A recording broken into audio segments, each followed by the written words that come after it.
Good morning, everyone. Thanks so much for being with us here on Atlanta News First Plus. I'm Joy Lim-Nakron. Looking at some of the top stories that we're following right now, we reported to you yesterday about that tragic fire in Newnan in Coweta County, and it killed 6 members, all of one family. And right now, the community is gathering together. They're trying to support that family. There were 11 people inside that house when it caught on fire about 5 o'clock yesterday morning.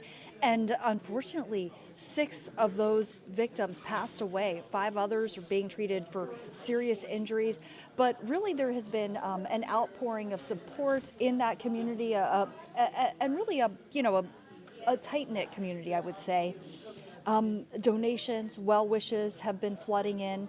Atlanta News First, Don Shipman is with the First Alert Breaking News Tracker at Macedonia Baptist Church, where a donation drive is set up to help the surviving victims. While this community continues to kind of process the loss here, 6 people killed in that fire, including young children, they are devoted to helping those who survived, also including young children. Setting up donation drives like this one right here. You can see they have the sign set up right here at this church. Donation drop off this way. They are accepting clothing donations, food, baby needs, toiletries, gift cards, anything you can spare to help out this family. That fire on Macedonia Road breaking out early in the morning when likely everyone was still asleep.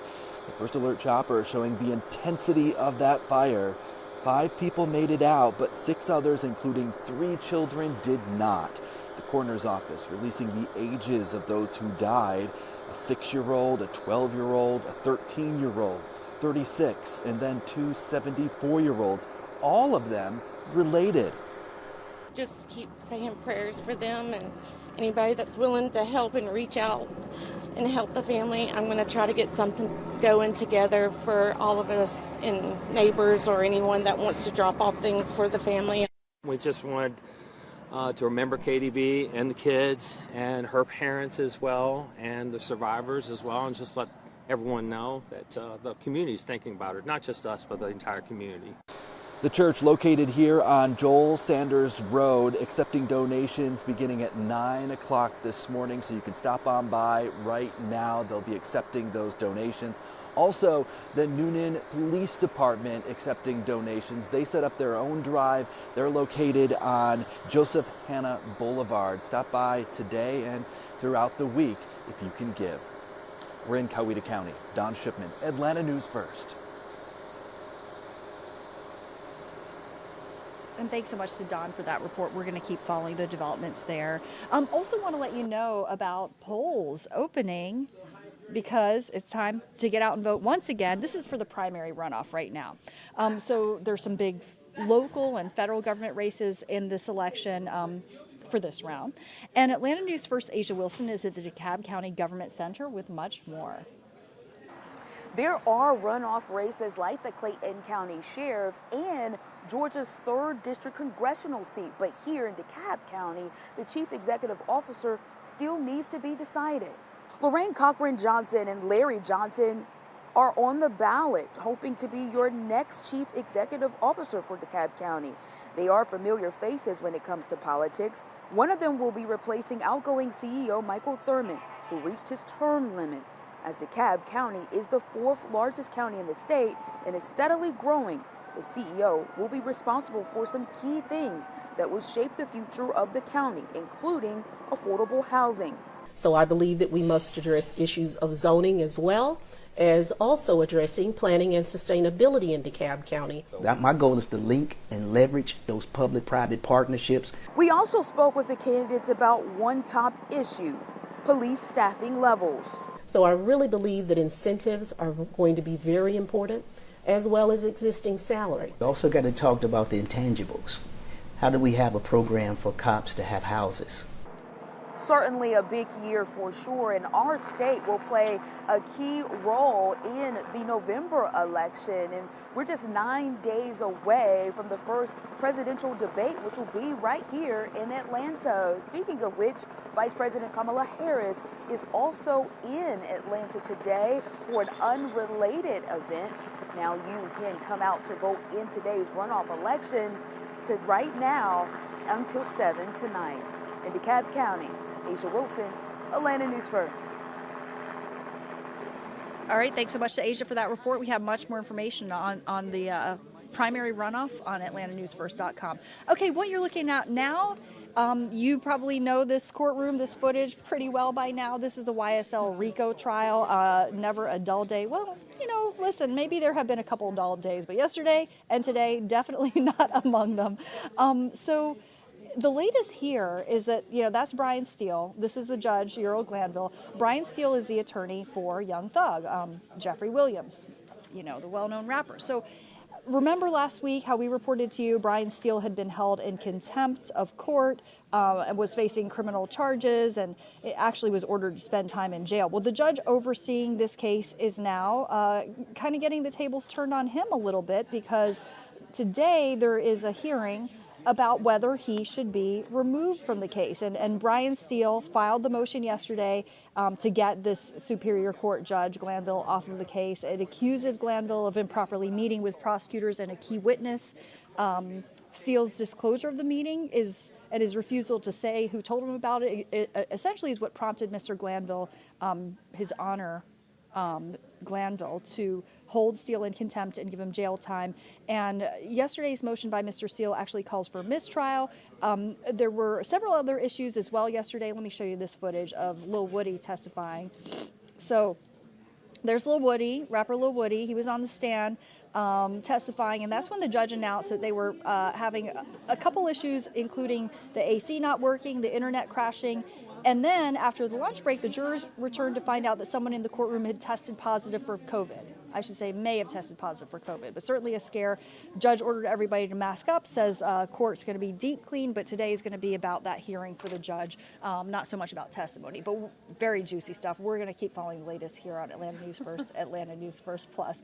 Okay, let's talk about something else. Shame on everybody here in Atlanta, or I should say in Georgia, on all of us. Shame on all of us, because apparently we have the fifth worst travel etiquette in the entire nation.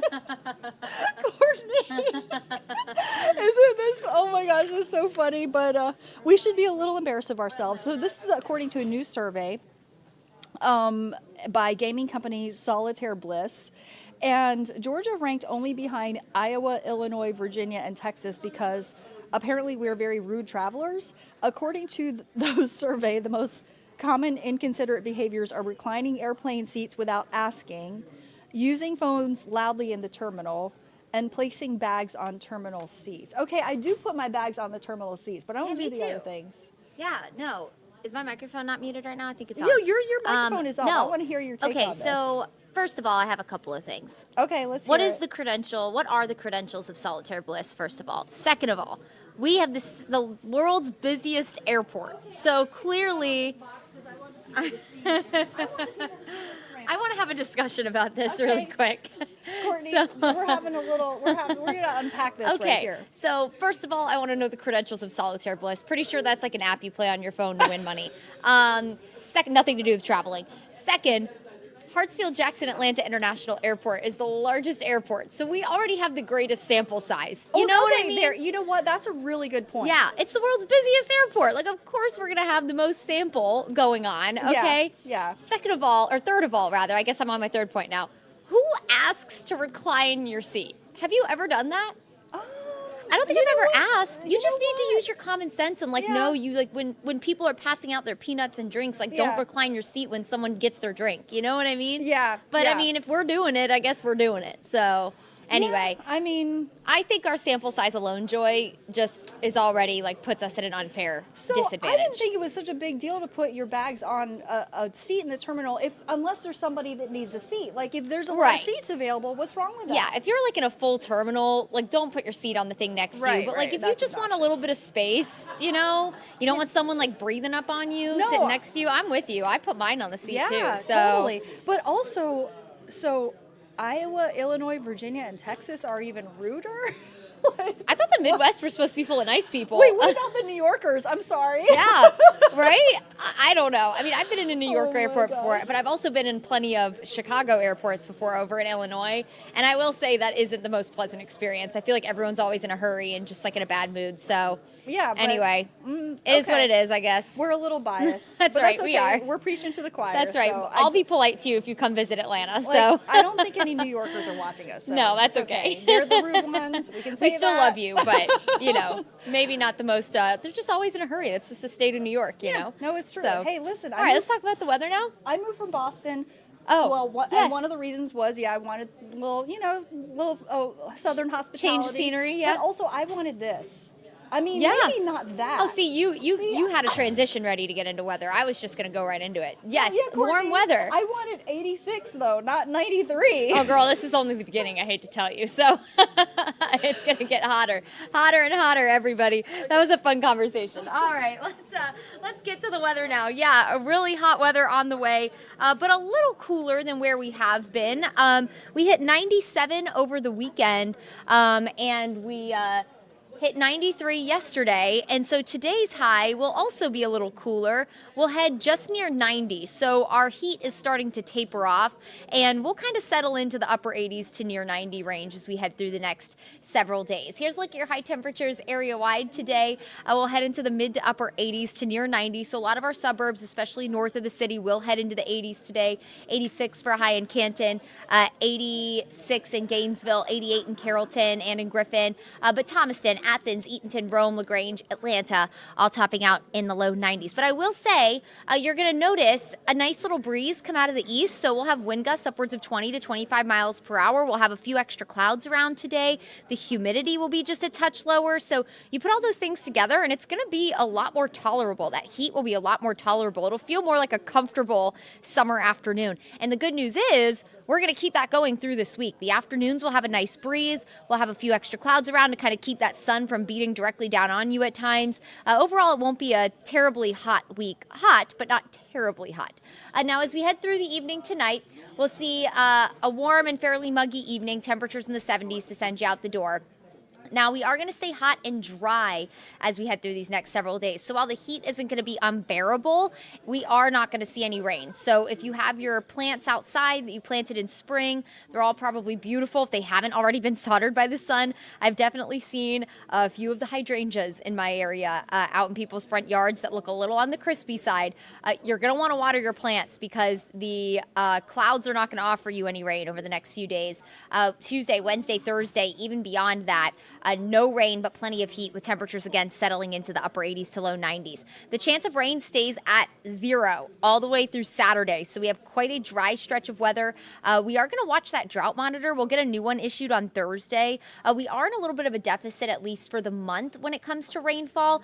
Not a huge significant deficit, but still a deficit. And in this time of year, when we head into the summer months, the summer solstice officially on Thursday, which is the longest day of the year, the sun angles are a little higher. We have more daylight, more sunlight, and so you just need more water because there's simply more evaporation going on. So something we'll be keeping an eye on. We'll be really keeping an eye on that drought monitor and updating you. But again, no chance for rain over the next several days, so you will want to water your plants and just be sure that if you have anything to get done that requires water, it needs to get done, like your grass, your plants up. If you want to get your car washed, you have the opportunity because you don't have to worry about rain ruining it.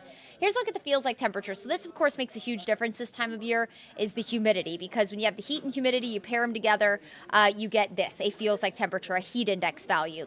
So today, and really through the next couple of days, through really Thursday, I call it a what you see is what you get kind of thing, or what you feel is what you get. So if the temperature on your thermometer says 92, it's going to feel like 92. So the next couple of days with the humidity a little on the lower end, it's going to feel more like the actual surface temperature is reading outside. So it'll feel like the upper 80s to low 90s. But then notice that humidity starts to creep back in on Friday and then even more so into the weekend. Now, this output that we're receiving from this particular model is thinking it'll feel more like 106 degrees on Saturday. That would be heat advisory criteria. Now, it's a little too soon to really know if that's actually going to happen, if our humidity and our temperature will really rise that dramatically to put us in that heat advisory criteria. But it's something that we're going to be keeping an eye on. All I need you to get out of that model is that enjoy the next few days, or that graphic rather, enjoy the next few days because the heat and humidity will return in a big way as we head into the upcoming weekend. So enjoy the upper 80s to low 90s and that nice afternoon breeze and slightly lower humidity the next few days.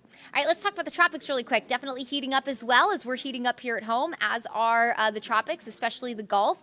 We have potential tropical cyclone 1. Yes, very confusing. I know there's a lot of different terminology for tropical systems. When you have a potential tropical cyclone, it just means that it's too disorganized to really be characterized as a tropical depression or a tropical storm.